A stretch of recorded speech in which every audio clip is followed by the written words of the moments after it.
One of my favourite crisps. These prawn cocktail are phenomenal. Cheap and nasty. Let's even take that prawn cocktail thing.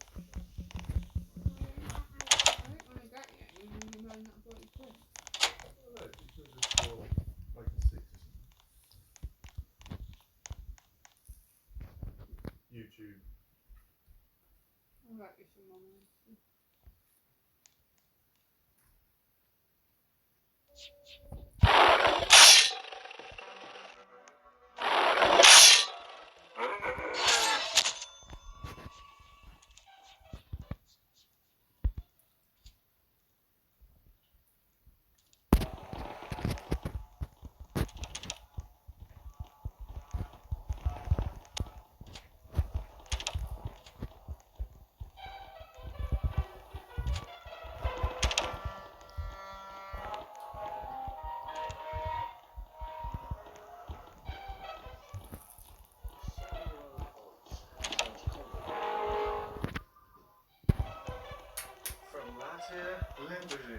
Welcome to the GCN show.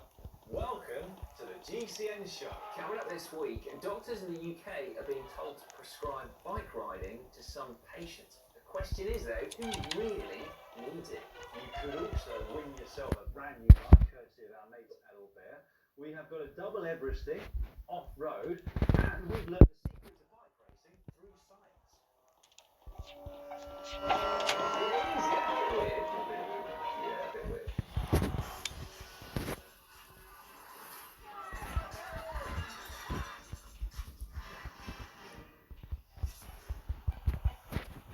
This week in the world of cycling, we learned that there is no such thing as the curse of the rainbow jewel. No, she has just secured a hat-trick of wins as the season has restarted in Spain just 4.5 months after her last race, which was Het Nieuwsblad in Belgium, which she also won. She's unbeaten as well. She is incredible. Well, I mean, she's only raced 4 times, but still, that is quite incredible. We also learned this week that it is possible to ride up the hardest climb in Italy, the Monte Zoncola, using a Graziella shopping bike. Yeah. Now, if you were wondering whether that is possible, then you can thank Alan Marangoni from GCN Italia for doing the research there. And the reason he had to do that was because he unfortunately asked the viewers what he should do to celebrate reaching 100,000 subscribers. Yeah, rookie mistake. It will not be that again. No, only just knocked over those GCN water bottles. A lot more fun.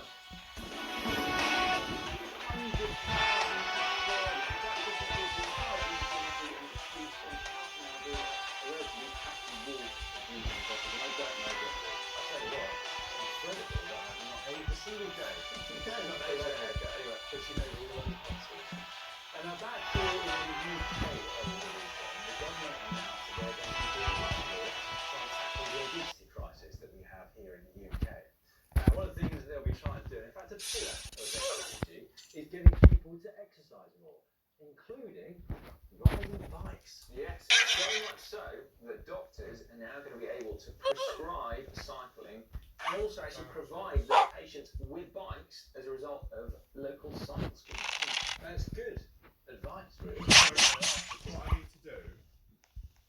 is over winter, pack up cycling, stick loads of weight on, go to the doctor, and say, oh, I'm sick of being fat. Then he'll give me vouchers for a new bike, so I can lose all the weight and then get back to cycling. That's what I'm trying to say. Yeah. The backs up, for example, that recent research which said that people who ride to work and back lower their risk of heart disease by 46%. And it's particularly timely, actually, because obesity has also been negatively linked to COVID-19 outcomes. Yeah, now prescribing cycling actually isn't a new thing. There was a trial that was run in Wales, I think last year, but this does seem now like it's a concerted nationwide effort alongside a commitment to boost cycling infrastructure as well. But we definitely need that. Yes, really. really. Although perhaps not quite like this. No.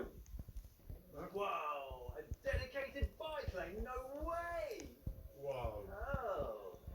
Bus up, bus up! That is bonkers, isn't it? Video courtesy of Leo Dillon, who lives in Limerick in Ireland. He actually said that they've changed that route now. It's slightly less death-defying. 46% reduced chance of heart disease. Oh, Oh my God, if you get run over by a bus on the way to Why work, is it isn't on it? that side of the Apparently, it's road? going to completely disappear entirely in 5 weeks anyway, which begs the question, in this case, is something better than nothing? Well, I mean, that is a good question, isn't it? Probably not one for now. But you've got to say, generally, prescribing cycling would just be a really, really positive thing to do, especially in these current COVID-19 times that we're living in. But also, you've got to think, who else might benefit from a prescription of cycling? What do you think, Dr. Dan? Well, I'd love to get a prescription to cycle. We could start by prescribing the people who came up with that bike lane and Limerick cycling, couldn't we? That is a good point, actually. In fact, local authorities generally would probably benefit from spending a bit more time cycling, so they can at least understand how cycling traffic works, so that when they do come to making cycling infrastructure, it's not just a case of putting some random paint marks on a pavement or a road and ticking a box. There's actually something usable. We could prescribe it to rubbish drivers. There's plenty of Yeah. them out there who could do with learning a thing or two from riding a bike. Loads of drivers who just don't give you enough room as they overtake, or they overtake and then turn in and completely cut you up, or just who just don't look. Well, yeah. I mean, they're the worst, aren't they? As we said, though, that actually educating drivers, particularly professional drivers, is something that in certain parts of the world. And they basically just put people on bikes and let them experience what traffic is like. And I think it's quite eye-opening for a lot of people. I do wonder sometimes how good cyclists. In some countries, the police see you doing something, what's it, like putting up cyclists and not giving cyclists enough room, it basically, like one of the ways of punishing you is putting another bike in the back of it. You can see what's happening with cyclists when you don't be careful.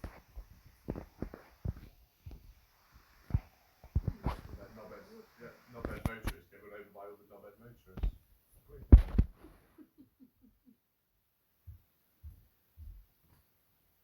Are as drivers? Are they always good at driving?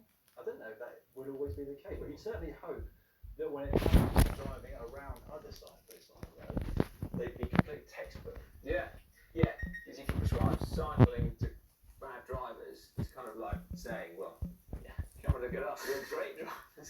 We know how to do it. But yeah, I think I probably do drive, but tend to be around cyclists and someone does my bike. Well, yeah, I've think never you run do. over a cycle. Well, I definitely think that So, angry drivers better around should be given cyclists bikes more on because of prescription me than as what well. I mean, you would. hopefully it would relax them Yeah, a little bit, okay. but also yeah. you can do a lot less damage We've done about behind bars, cyclists at especially work the other behind day. the wheel. Joe absolutely hates Hey? them. Handlebars. Joe Mind handlebars, lodges yeah. hates I think cyclists. exercise is Why? probably positive for angry people. Hates them. We've done about helmets. Because Emma rides her bike to Shenton's on a Thursday and Friday and wears a helmet. And I said that when we got the trail, I refused to wear one. Because the boys wear theirs, you really only wear yours when you're with us. You don't really wear it, but you wear it when you're on the main roads. And I've just got on saying that she absolutely hates it. And that she doesn't give them any room. Who's that? Joe Wood. Would she? Hey? Would she? Oh, she. Oh, tis a shit. why she hates cyclists, but one maybe the children once or something like that.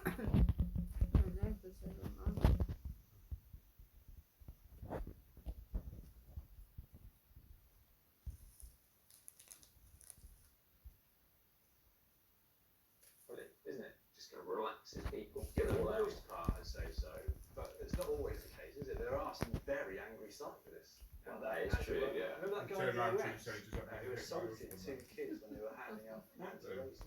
I do, man. He was a piece of work, wasn't he? And there was also that guy Jeremy. Do you remember? Who smashed his friend's custom carbon pixie Oh, at yes. Crit Milan? The spark that ignited a revolution Nice colour. with its radical compact road geometry.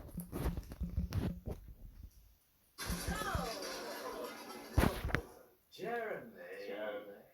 I don't To be know. fair, all It's a jokes road- aside, cycling is really He's good. changed road, so he's just picked Promoting just chucked it off the ground. Not saying that Jeremy had issues there, but you know, it is. There was that landmark study that came out of Oxford University a few years back that showed that cycling was pretty much the best sport for promoting positive mental health. What was the first? I think it was football. Was it? Well, team sports, you know, that whole camaraderie thing. So that actually, bike racing with a team, that's probably number one. We could probably tell everybody right now all the stuff we know about football, couldn't we? Yeah, that's it. Yeah. We could also prescribe cycling to runners. Yeah. couldn't we? Because I would imagine that after 3, maybe 4 pedal strokes, they'd all realise how much better it is than running. Totally. There are some that are beyond help though, aren't there? Some runners called triathletes because they know how good cycling is and yet they still insist on running as well. Like Mark Trelfall from GTN, he just ran an Everest thing. Yeah. There's going to be a video coming up on GTN shortly. Yeah. No, I won't get out on bikes. I think I'll just go up and down a pool and look at the black line at the bottom. That'd be much better. Exactly. I also have another thought, Simon. We could prescribe cycling to some bodybuilders. Not all of them. You know, the ones that miss leg day constantly. Yeah. Because if they do a lot of cycling, they'll end up with legs as big as yours. At least I've got the upper half to match it. I've got the matching, well, the pair, I've got the matching triplet. All looks fine. Anyway, we'd like to know your thoughts on this at home because we probably barely scratched the surface of people that you should prescribe cycling to. So let us know your thoughts in the comments below. Absolutely, yeah. I can't wait to read those. I suspect there's going to be some funny ones as well. Now, before we move on in the show, a quick reminder that we have live coverage of Strada Bianca men's and womenn's on Race Pass this coming Saturday. Our first live race on Race Pass. And there's also Ruth Doxytenny, isn't it? In Right, France. for the year. First time Chris Froome and Egan What are going to be racing for a long, long time. Yeah. So, be interesting. And also, we should remind you that the special early bird discount price remains in place until the 12th of August. Yeah. So you've not got that much longer. I can tell you it's not like long because that is the day after my 40th birthday. Really? Is that coincidence or is it like Oh, a it's purely special good. I day? just mentioned that. Birthday. So, in case everyone wants to wish me a happy birthday on Tuesday, the 11th of August, I Yeah. send all presents to the office. Please, if you want to subscribe, do so. Because you've got a whole load of racing coming up for you thick and fast from this point. So along with the race that Si's already mentioned, we've also got the Tritico Lombardo on Monday, Milano Torino on Really? Wednesday, which is the same day that the Tour of Poland starts. Now we've got Milano San Remo Well, on the if he was Saturday to as well. sneeze That's a while he's well-worth looking taking at a look him, what's it can't go available. through the glass. Yeah. Well, and that's not all of it either, is it? Because there's a brand new show, The World of Cycling, which is you and Tom Southern, Direct Sporty here, giving his You don't amazing sneeze, you don't insights. actually And sneeze then, when somebody's post-Strada saying Bianca, we've got Brandy Get off your Wiggins chair and joining walk away. us in the studio. Race analysis show. It's all Yeah, going on. yeah. It is all going on, absolutely. So, if you are interested, That's there's a link on the screen now, and hit that. So, check it all out. Well, everyone's doing it. Next so up, I it is suppose, your yeah. weekly GCM inspiration. This is where you submit your We should have just sat 2 metres apart. GCM app. We choose our favourite 3 sunsets of the week, which actually is exactly what we've just done. Yeah, no sunrises today. No. No. What was the other sunset?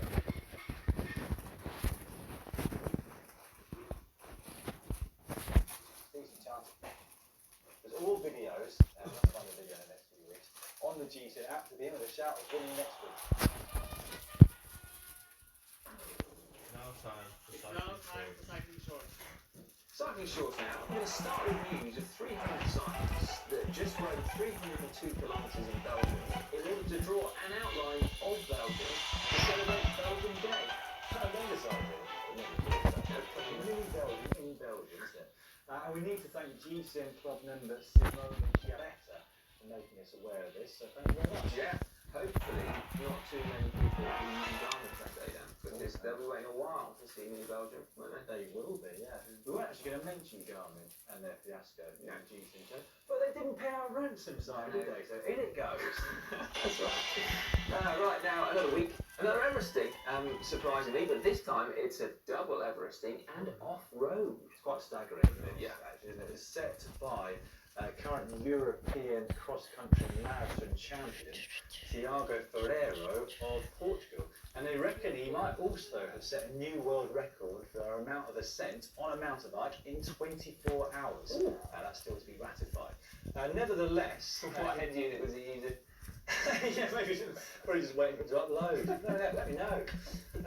Anyway, he did it all on the same climb in central Portugal, São Pedro do Sul, something along those I lines. believe it was down, yeah. 214 metres of ascent every single climb, which he did 83 times in 247 kilometres off-road, to remind you. Crikey. Now, don't worry, it wasn't that hard because the weather was beautiful. Temperatures of 40 degrees centigrade during the day, which just sounds amazing. Yeah. Well, it's slightly better than the weather we've got here in the UK today. True, very true.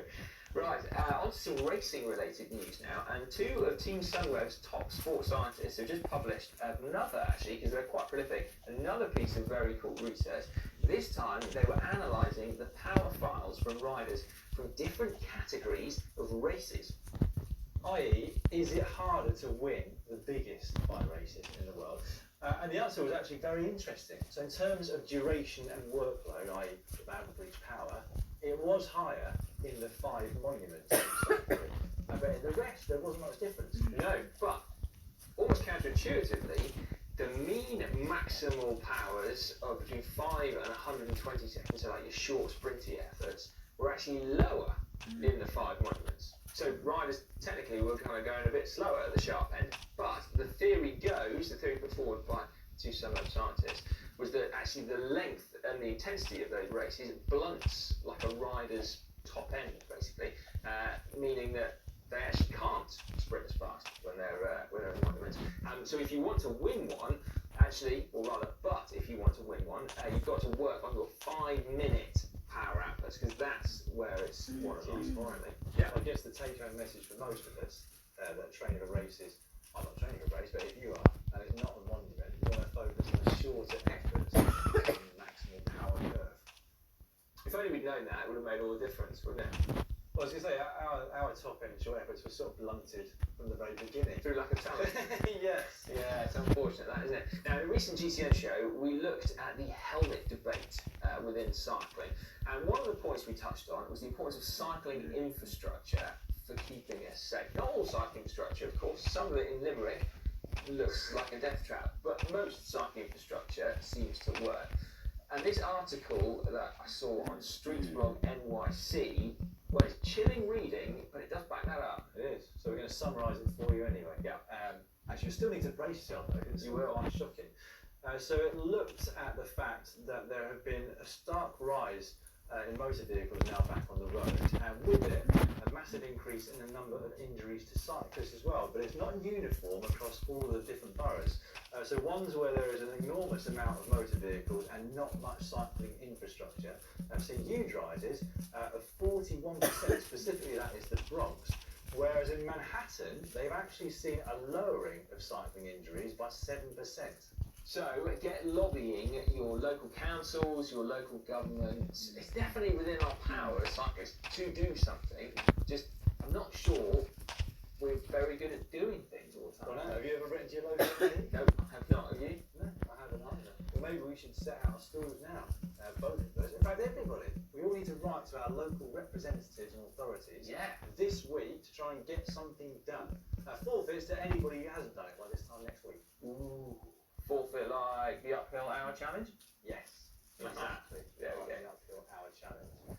Right, before we finish with cycling shorts, I love this video on social media last week. This is Lotta Kopecky of Lotto Sudal riding very fast, it has to be said, down the cobbles of the Allenberg Forest. Yeah, cobbles that, all being well, she'll be racing down in 3 months' time for the first ever Women's Paris-Roubaix, which I can't wait for, but there's going to be a heck of a between now and then, isn't there? Well, hopefully.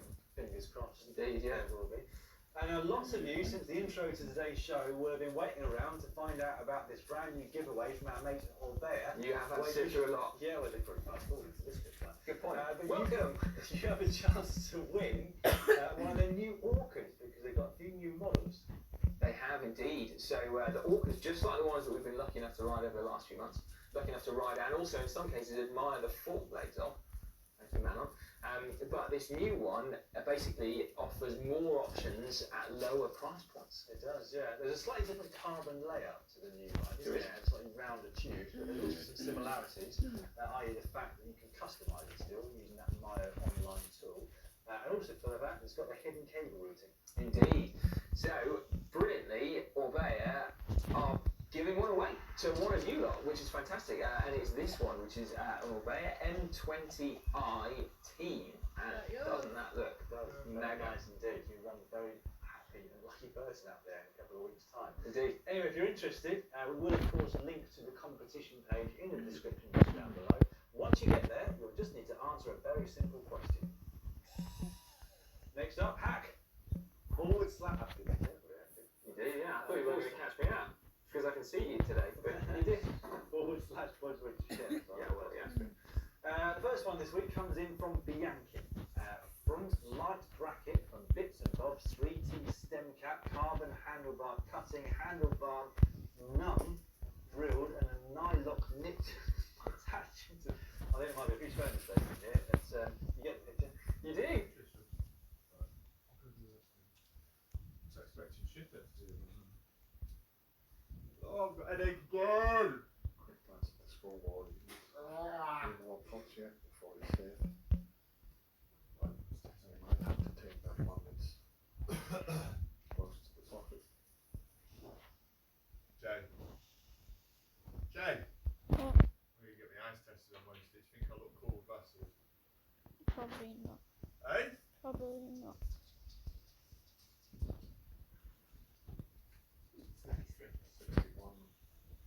The difference now. Jay.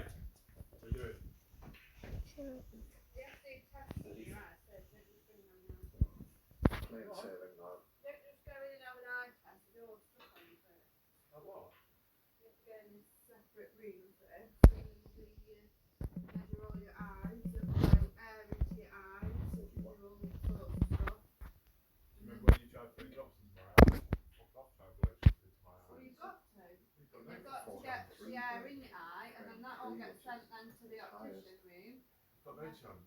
Well, that's how it Remember trying to put drops into my eyes? You virtually sat on me, surprising my eyes open, and you could not get drops into my eyes. Well, that's what very they do, talented because then they send Chinese the player. stuff over to the optician to see what's at the back of your eyes. Got no chance of putting anything into my eyes. Because it said on the for the questionnaire out today, a COVID questionnaire, and then what's it one that you Doesn't matter about that outgoing. That was an effort that was called for, and it's come just the right time for the young Rambo. Yeah. I don't know how to do it. I know they One put the behind finger on it before to then three. push it to the right, don't they? But Yeah, I still touch my eyes on. Well, Liang Rambo staying in contention in this morning session, and 4-3, a very different complexion to 5-2. Yeah, well, we spoke about how important it is for Liang, the form that Neil's in, to get first to the punch.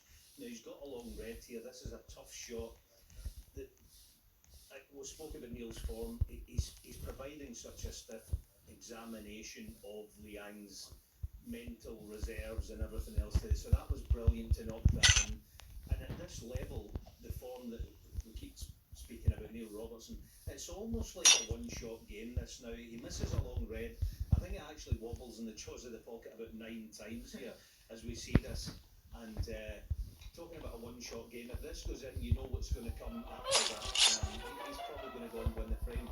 He didn't, and it's the fine margins at this level with this now. As he knows about when he really relishes and thrives in those scrappy frames. Yeah, he's a brilliant competitor, Liang Wenbo. He's not going to go anywhere in a hurry in this match. And a very interesting couple of frames now to come to close the session. Liang could still finish the session in front, amazingly. It's 4-3, and he's back in it.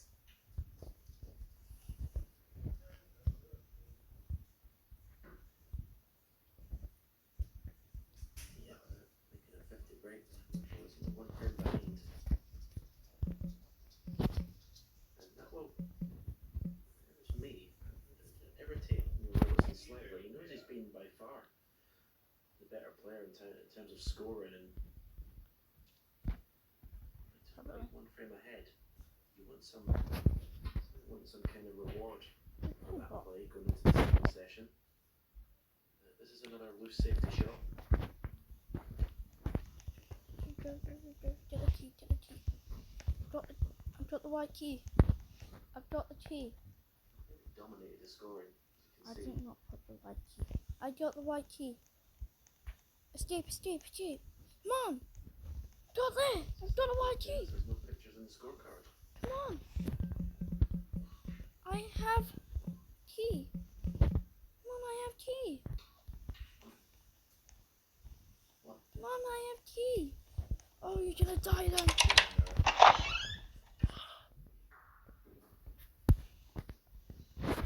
He's an idiot. But he isn't because he's my fan. Thank you. Come on. I had the key. Damn you. I'm sorry, Raptor Ranger. Hey. Where did he go? Where did Raptor go? Why so yellow cute? He left the game. He left.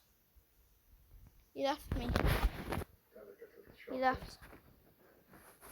Oh, he stopped playing. He doesn't want to play Red Plus anymore. Oh, okay. He's still. I'm gonna end it there, guys. See ya, guys, later. Peace.